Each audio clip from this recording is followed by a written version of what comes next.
Relief ಕೊಟ್ಟಿದ್ದಾರಲ್ಲಿ supreme ಕೋರ್ಟಲ್ಲಿ. ಧರ್ಮಸಿಂಗ್ ಅವ್ರ ಮೇಲೂ 23-24 ಕೋಟಿ ಅವರಿಂದ ಸರ್ಕಾರದ ಎಕ್ಸ್ಚೆಕರ್ಗೆ ಲಾಸ್ ಆಗಿದೆ ಅಂತೇಳಿ ಅವೆಲ್ಲ ಲೋಕಾಯುಕ್ತ ರಿಪೋರ್ಟ್ ಕೊಟ್ಟರು. ಪಾಪ ಅವ್ರು ನಮ್ಮ ಮುಂದೆ ಇವತ್ತಿಲ್ಲ, ಅದನ್ನ ಚರ್ಚೆ ಮಾಡೋಕ್ಕೆ ಹೋಗಲ್ಲ, ಬಿಟ್ಬಿಡೋಣ. ಇದು ಒಂದು ಎಸ್ ಎಂ ಕೃಷ್ಣ ಅವರದ್ದು. ಒಂದು ನಾನು ಯಾವೊಂದು ಸುಪ್ರೀಂ ಕೋರ್ಟ್ ಮುಂದೆ ಈ ಹೈಕೋರ್ಟ್ನಲ್ಲಿ ಸಾಯಿ ವೆಂಕಟೇಶ್ವರದ್ದು ಒಂದು ಉಳಿದ್ದಲ್ಲ ನಂದು ತನಿಖೆ ವಿಷಯದಲ್ಲಿ. 2014ಕ್ಕೆ ನಾನು ಸುಪ್ರೀಂ ಕೋರ್ಟ್ ಮುಂದೆ ಹೋದೆ. ಆ ಸನ್ಮಾನ್ಯ ಸಿದ್ದರಾಮಯ್ಯನವರೇ ಮುಖ್ಯಮಂತ್ರಿಗಳು. ಇಲ್ಲಿ ಯಾವೊಂದು ಹೈಕೋರ್ಟ್ನ ಆದೇಶ ಮಾಡಿದರು ಅದರ ಬಗ್ಗೆ ಕರ್ನಾಟಕ ರಾಜ್ಯ ಸರ್ಕಾರ SITಯನ್ನು ಅಲ್ಲಿ ತನಿಖೆ ಮಾಡಲಿಕ್ಕೆ ನಮಗೆ ಅವಕಾಶ ಕೊಡಿ ಅಂತೇಳಿ ರಾಜ್ಯ ಸರ್ಕಾರ ಹೋದರು. ಸಿದ್ದರಾಮಯ್ಯನ ಕಾಲದ ಸರ್ಕಾರ 3/2/2014 ನಾನು ಮೊನ್ನೆನೂ ಹೇಳಿದ್ದೀನಿ ನಿಮಗೆ. The Supreme Court, honourable supreme Court has directed listing of the matter along with SLP criminal number 743 of 2012 Shri SM Krishna versus state of Karnataka. Then 2017ಕ್ಕೆ ಇದನ್ನು ನಾನು ಹಾಕಿದ ಕೇಸನ್ನ ಅದಕ್ಕೆ ಲಿಸ್ಟ್ ಮಾಡ್ಕೊಳ್ಳಿ, SM ಕೃಷ್ಣ ಅವ್ರದ್ದು ಬರುತ್ತಲ್ಲ ಅದರಲ್ಲೇ ಲಿಸ್ಟ್ ಮಾಡ್ಕೊಳ್ಳಿ ಅಂತೇಳಿ 2014ರಲ್ಲಿ 3/2/2014ಕ್ಕೆ ಸುಪ್ರೀಂ ಕೋರ್ಟ್ ಒಂದು ತೀರ್ಪು ಕೊಟ್ಟಿದ್ದು ಆದೇಶ. 2017ರಲ್ಲಿ ಸ್ಪೆಷಲ್ ಇನ್ವೆಸ್ಟಿಗೇಷನ್ ಟೀಮ್ ಆಗಿ ಬಂತು. ಅಷ್ಟರೊಳಗೆ ಅವತ್ತು ಸಹ ಈ ಸರ್ಕಾರದ ಸಿದ್ದರಾಮಯ್ಯರ ಕಾಲದ ಸರ್ಕಾರ ಯಾವ ರೀತಿಯಲ್ಲಿ ನಾನು ಹೋರಾಟ ನಡೀತಾ ಇತ್ತಲ್ಲ ಆಗಲೂ ಸಹ ಪಾಪ ಅವರಿಗೆ ಇರಿಸು ಮುರುಸು ಏನಾದರೂ ಮಾಡಿ ಕುಮಾರಸ್ವಾಮಿನ ಜೈಲಿಗೆ ಕಳಿಸ್ಲೇಬೇಕು ಅಂತ ನನ್ನ ಮೇಲೆ ಏನು SIT ರಚನೆ ಮಾಡಿ ತನಿಖೆಗೆ ಆದೇಶ ಮಾಡೋಕ್ಕೆ ತಗೊಂಡ್ರು. ಇಲ್ಲಿ ಸುಪ್ರೀಂ ಕೋರ್ಟ್ ಏನು ಹೇಳಿದ್ರು, special investigation team to make a thorough investigation with regard to the allegations which has been made in the complaint against the petitioners. ಒಂದು ಅದಕ್ಕೆ ಕಂಡೀಷನ್ಗಳು ಹಾಕಿದ್ರು. It was further directed that the SIT shall file a report before the court in respect of the investigation, so to be carried out within a period of 3 months. 2017 ಕೊಟ್ಟಿದ್ದು from the date of order 2017, ಇವತ್ತು 2024. It was made clear that no other court shall pass any other orders with regard to these matters till the matter are finally decided by the Honorable Supreme Court. It was directed that the interim order dated 16/11/2016 passed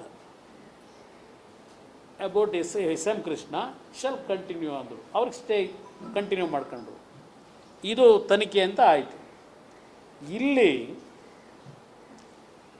Udayavani ಕೊಡೋಣ, ಇಲ್ಲಿ ಸುಮ್ಮನೆ ಪಾಪ ಇದನ್ನು ಬರೆದಿದ್ದೀರಿ ಪಾಪ. ಉದಯವಾಣಿ ಇಲ್ವಾ? ಇವತ್ತು ನೋಡಿದೆ ಈ ಸಂಬಂಧ 15ರಲ್ಲಿ HDK ಬಂಧನ ಜಾಮೀನು. ಇದು ನನಗೆ SITನಲ್ಲಿ ಒಂದು ನೋಟಿಸ್ ಕೊಟ್ಟರು. ನಾನು SITಗೆ ಆ ನೋಟಿಸ್ನ ಅಕ್ಸೆಪ್ಟ್ ಮಾಡಿ ಹೋಗಿ ಡೈರೆಕ್ಟಾಗಿ ಭೇಟಿ ಮಾಡಬೇಕು ಅಂತ ತೀರ್ಮಾನಕ್ಕೆ ಬಂದೆ 2017ನಲ್ಲೇ. ಆಗ ನಮ್ಮ ಅಡ್ವೊಕೇಟ್ ಹೇಳಿದ್ರು, ನೋಡಿ ಹುಡುಗಾಟ ಆಡಬೇಡಿ. ನಾನು ಹೇಳಿದೆ ಬಂದು ಥರ ಬಂದು, ಯಾಕೆಂದರೆ ಮೀಟಿಂಗ್ ನಡೆದಿತ್ತಾಗ ಇದೇ ಥರನೇ ಇವತ್ತೇ ನಡೀತಾ ಇದೆ ಕಳೆದೊಂದು ವಾರದಿಂದ. ಇಷ್ಟಕ್ಕೆಲ್ಲ ಕುಮಾರಸ್ವಾಮಿ ಕಾರಣ ಮುಗಿಸೋದಂಗೆ ಅಂತ ಹೇಳಿ. ಅವತ್ತು ಸಹ ಅಲ್ಲೊಬ್ಬ ಎಕ್ಸ್ಪರ್ಟ್ ಇಟ್ಕೊಂಡಿದ್ರಲ್ಲ, ಆಗ ಒಬ್ಬ ಪೊಲೀಸ್ ಅಧಿಕಾರಿ ಇಟ್ಕೊಂಡಿದ್ರು ಎಕ್ಸ್ಪರ್ಟ್ನ. ಈಗ ಕಾನೂನನ್ನ ಎಕ್ಸ್ಪರ್ಟ್ ಇಟ್ಕೊಂಡವ್ರೀಗ ಒಬ್ಬರನ್ನ. ಅವತ್ತು ಆ ಒಂದು ಅಧಿಕಾರಿಯ ಮುಖಾಂತರ ಒಂದು ದಿನವಾದರೂ ಕುಮಾರಸ್ವಾಮಿನ ಜೈಲಿಗೆ ಕಳಿಸ್ಬೇಕು ಅಂತ ಪಾಪ ಶ್ರಮ ಹಾಕಿದರು. ಕೊನೆಗೆ ನಮ್ಮ ವಕೀಲರುಗಳ ಸಲಹೆ ಮೇರೆಗೆ ಜಾಮೀನು ತಗೊಂಡು ನಂತರ ಹೋದೆ ಕೋರ್ಟ್ ಇದಕ್ಕೆ SITಗೆ. ನಾನು ಜಾಮೀನು ತಗೊಂಡು ಹೋದಾಗ ಹೇಳ್ತಾರಲ್ಲ ಅಧಿಕಾರಿಗಳು, ಸರ್ ಇದಕ್ಕೆ ಯಾಕೆ ನೀವು ಜಾಮೀನು ತಗೊಳಕ್ಕೆ ಹೋದ್ರಿ, ನಾವು ನಿಮ್ಮ ಹತ್ರ ಒಂದು ಸ್ಟೇಟ್ಮೆಂಟ್ ತಗೊಳ್ಳೋದಕ್ಕೆ ಬರಲಿಕ್ಕೆ ಹೇಳಿದ್ದು ಅಷ್ಟೇ ಸರ್, ಇದಕ್ಕೆಲ್ಲ ಜಾಮೀನು ಬೇಕಾಗಿರಲಿಲ್ಲ ನಿಮಗೆ ಅಂತ ನನಗೆ ಹೇಳಿದ್ರು. ಆದರೆ ನನ್ನ ಹೇಳಿಕೆ ತಗೊಂಡ್ರಲ್ಲ, ಅವ್ರು ಫೈಲ್ ಬಿಲ್ಡಪ್ ಮಾಡಿದಾರಲ್ಲ, ಅವರು ಎಲ್ಲಿ ಫೈಲಲ್ಲಿ ಏನು ಹೇಳ್ತಾರೆ, during the time of the reply given by Kumaraswamy we arrested Kumaraswamy and then we released ಬರ್ಕೊಂಡವ್ರ ಫೈಲಲ್ಲಿ. ಅದನ್ನೇ ಪಾಪ ಉದಯವಾಣಿಲಿ ಇವತ್ತು ಬರೆದಿರೋದು, ಕುಮಾರಸ್ವಾಮಿ ಬಂಧಿಸಿ ಜಾಮೀನು ಅಂತ ಹೇಳಿ. ಇದು ನಡೆದಂಥ ಘಟನೆ.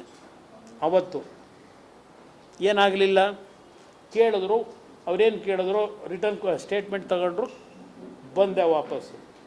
ಜಾಮೀನು ಇದ್ದಿಲ್ಲ ಅಂದರೆ ಅವತ್ತು ಅರೆಸ್ಟ್ ಮಾಡೋ ಪ್ರಯತ್ನ ಪಟ್ಟಿದ್ದರು. ಅದು ಒಂದು ಭಾಗ.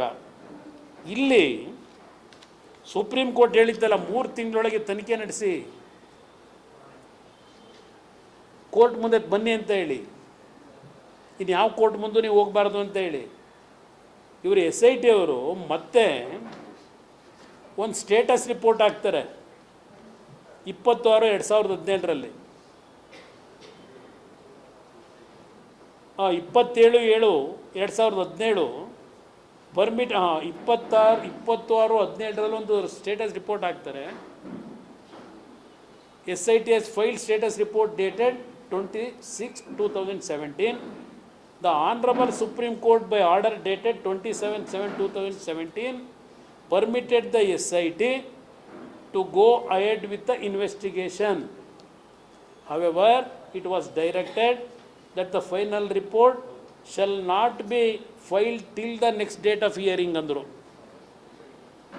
ದೆನ್ ಮತ್ತೆ 2018 ಜನವರಿ ತಿಂಗಳಲ್ಲಿ ಇನ್ನೊಂದು ಸ್ಟೇಟಸ್ ರಿಪೋರ್ಟ್ನ ಫೈಲ್ ಮಾಡ್ತಾರೆ SIT ಅವರು 2018ರಲ್ಲಿ.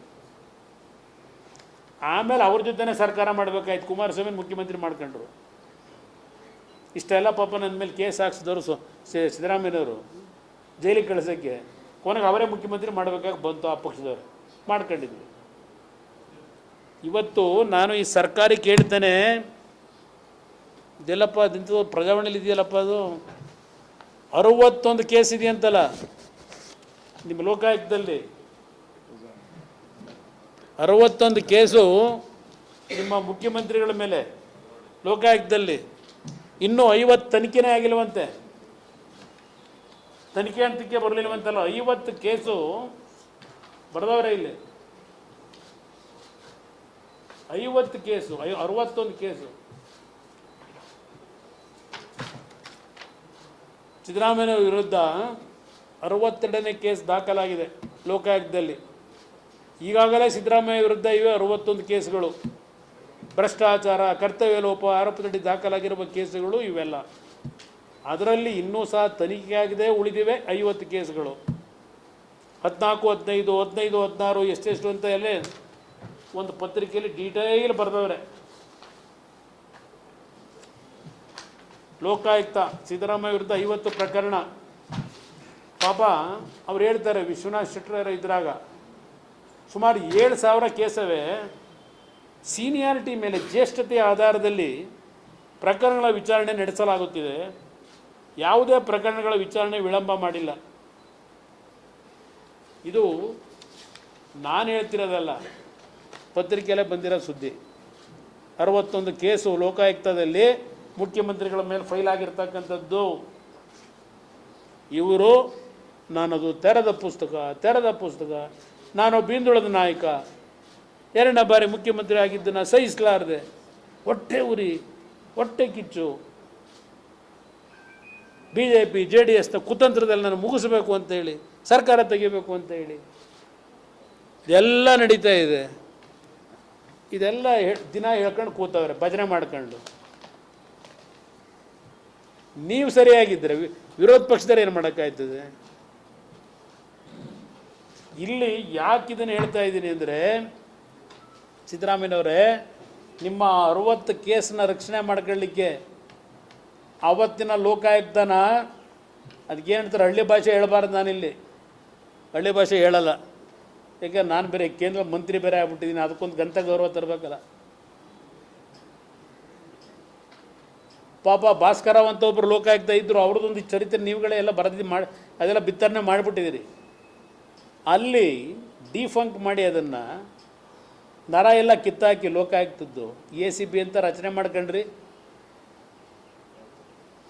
ಏನೇನು ಬೇಕೋ ACB ಮುಖಾಂತರ ನಿಮಗೆ ಬೇಕಾದಂಗೆ ಬರೆಸ್ಕೊಂಡ್ರಿ, ಮುಚ್ಚಾಕೊಳ್ಳೋದಕ್ಕೆ ಕೇಸ್ಗಳನ್ನ. ಸಿದ್ದರಾಮಯ್ಯನವರೇ, ಪೊನ್ನಣ್ಣ ಕೇಳಪ್ಪ, ಇಲ್ಲಿ ನಾನೇನೋ ರಾಜೀನಾಮೆ ಕೊಡಬೇಕು ಅಂತ ಹೇಳಿ ಪಾಪ ನೆನ್ನೆಯಿಂದ ಹೇಳಿಕೆ ಕೊಟ್ಟಿದ್ದು ನೋಡಿದೆ. ಭಾಳ ಜನ ಮಂತ್ರಿಗಳು ಹೇಳಿದ್ದೀರಿ. ಕುಮಾರಸ್ವಾಮಿ ಅವರು ಹೌದು ಮಂತ್ರಿ ಸ್ಥಾನಕ್ಕೆ ರಾಜೀನಾಮೆ ಕೊಡಬೇಕು ಅಂದರೆ ಧಾರಾಳವಾಗಿ ಕೊಡ್ತೀನಿ. ನಿಮ್ಮ ಥರ ಈಗೇನು ಸ್ಯಾಂಕ್ಷನ್ ಆಗಿದೆ ಗವರ್ನರ್ದು, ಆ ಸ್ಯಾಂಕ್ಷನ್ ಆಗಿರೋದನ್ನು ತಪ್ಪು ಅಂತೇಳಿ ಏಕವಚನದಲ್ಲಿ ಕೃಷ್ಣ ಬೈರೇಗೌಡರು ಮಹಾನ್ ಸುಸಂಸ್ಕೃತರು, ನೋಡಿದೆ ಭಾಷಣ ಏನೇನು ಪದ ಬಳಕೆ ಗವರ್ನರ್ ಮೇಲೆ, ಸಂವಿಧಾನದ ಬುಕ್ ಬೇರೆ ಇಟ್ಕೊಂಡು ಏನು ಪ್ರದರ್ಶನ. ಇವತ್ತು ಒಬ್ಬ ಗವರ್ನರ್ ಕೊಟ್ಟಂಥ ಪ್ರಾಸಿಕ್ಯೂಷನ್ ಪರ್ಮಿಷನ್ಗೆ ಇವತ್ತು ಯಾವ್ಯಾವ ಮಟ್ಟಕ್ಕೆ ಗವರ್ನರ್ನ ಆ ಒಂದು ಸ್ಥಾನವನ್ನು ಇಳಿಸಿದ್ದೀರಿ, ಸಂವಿಧಾನ ಹೆಡ್ಡನ್ನು, ನಾಚಿಕೆ ಆಗಬೇಕು ನಿಮಗೆ. ಇದೇ ಕುಮಾರಸ್ವಾಮಿ 2018 ಮನಸ್ಸು ಮಾಡಿದರೆ ಇವೆಂಥವ ಕೇಸ್ಗಳಿದ್ವಲ್ಲ, ಇವೆಲ್ಲ ಮುಚ್ಚಾಕಿಸ್ಲಿಕ್ಕೆ ಆಗ್ತಿರ್ಲಿಲ್ವ ನನ್ನ ಕೈಲಿ? ಪಾಪ ಈಗ ಕೆದಿಕೊಂಡು ಕೂತಿದ್ದೀರಲ್ಲ 2011-12 2 ಸೆಕೆಂಡಲ್ಲಿ ಮುಚ್ಚಾಕಿಸ್ಬೋದಾಗಿತ್ತು. ಪಾಪ ಅಧಿಕಾರಿಗಳು, ಕೆಲವರು ಪಾಪ ದೊಡ್ಡ ಸೀನಿಯರ್ ಅಧಿಕಾರಿಗಳು ಹೇಳ್ತಾರೆ, ಸಾರ್ ಬೈಬೇಡಿ ಸಾರ್ ಅಂತಾರೆ. ಏನು ಮಾಡೋದು? ಯಾವ ಸರ್ಕಾರ ಇದ್ರೂ ಆ ಸರ್ಕಾರದ ಮುಖ್ಯಸ್ಥರು ಹೇಳ್ದಂಗೆ ಮಾಡಬೇಕಲ್ಲ ನಾವು. ಏನು ಮಾಡೋದು? ನಮ್ಮ ಪವರ್ ಲಿಮಿಟೇಷನ್ನು ಸರ್. ಅಧಿಕಾರಿಗಳನ್ನ ಬೈಬೇಡಿ ಸಾರ್ ಅಂತಾರೆ. ನಾನು ಮನಸ್ಸು ಮಾಡಿದರೆ ಸಿದ್ದರಾಮಯ್ಯನವರೇ, ಪೊನ್ನಣ್ಣವರೇ, ನಾನು ಇದನ್ನೆಲ್ಲ ಮುಚ್ಚಾಕೊಳ್ಳೋಕ್ಕಾಯ್ತಿರ್ಲಿಲ್ಲ. ಇದು ಯಾವುದು ಪದ ಬಳಸಲ್ಲ. ಇದನ್ನು 5 ನಿಮಿಷದಲ್ಲಿ ಕ್ಲೋಸ್ ಮಾಡಿಸ್ಬೋದಾಗಿತ್ತು. ನಾನು ಆ ಕೆಲಸ ಮಾಡೋಕ್ಕೆ ಹೋಗಲಿಲ್ಲ. ಈಗ 2 ದಿವಸದಿಂದ ಇನ್ನೊಂದು ಕೆದಕವ್ರೆ, ಅದು ಎಂಥದೋ ಒಂದು ಕೇಸ್ನ. ಯಾರೋ ಮುಗ್ದಮ್ಮ ಅಂತಲಂತೆ, ಅವನೇವನೋ DYSP.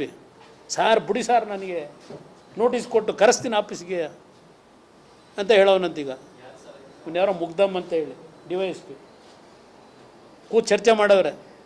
ಏನಾಗುತ್ತೋ ಅಲ್ಲಿ ಒಂದು ನೋಟಿಸ್ ಕೊಟ್ಟು ಕುಮಾರಸ್ವಾಮಿಗೆ ಇನ್ನೊಂದು ಮುಜುಗರ ಆಗಬೇಕು, ಕರೆಸ್ಬೇಕು ಅಂತೇಳಿ. ಕರೆಸ್ಲಿ, ಏನಿದೆ ಅದರಲ್ಲಿ? ಅವನು ಯಾವನೋ DYSP ಅಂತ ಮುಗ್ದಮ್ಮ ಅಂತ, ಬಸವರಾಜರು ಮುಗ್ದಮ್ಮ. ಬಿಡಿ ಸಾರ್, ನನಗೆ ಕೊಟ್ಬಿಡಿ ಸರ್, ನಾನು ಕರೆಸ್ತೀನಿ, ಗೊತ್ತು ನನಗೆ, ನೋಟಿಸ್ ಕೊಟ್ಟು ಅಂತ ಹೇಳೋರಂತ. ಪಾಪ ಅದೊಂದಿಗೆ ನಡೀತಾ ಇದೆ, ನಡೆಸಲಿ.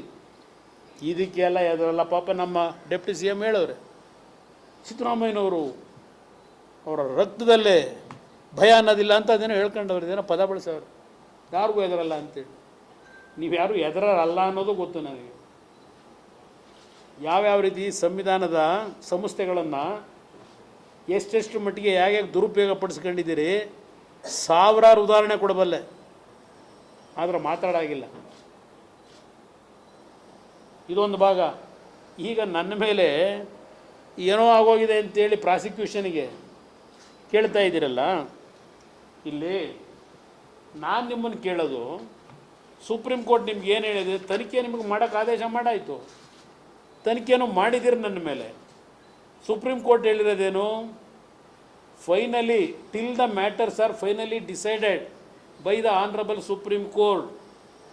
ಇಲ್ಲಿವರೆಗೆ ಏನಾದರೂ ನೀವು ಕಂಪ್ಲೀಷನ್ ರಿಪೋರ್ಟ್ ಇನ್ವೆಸ್ಟಿಗೇಷನ್ದು ಸುಪ್ರೀಂ ಕೋರ್ಟ್ ಮುಂದೆ ಹೋಗಿ ಕೊಟ್ಟಿದ್ದೀರಾ? Even 14/5/24 matter was listed in Supreme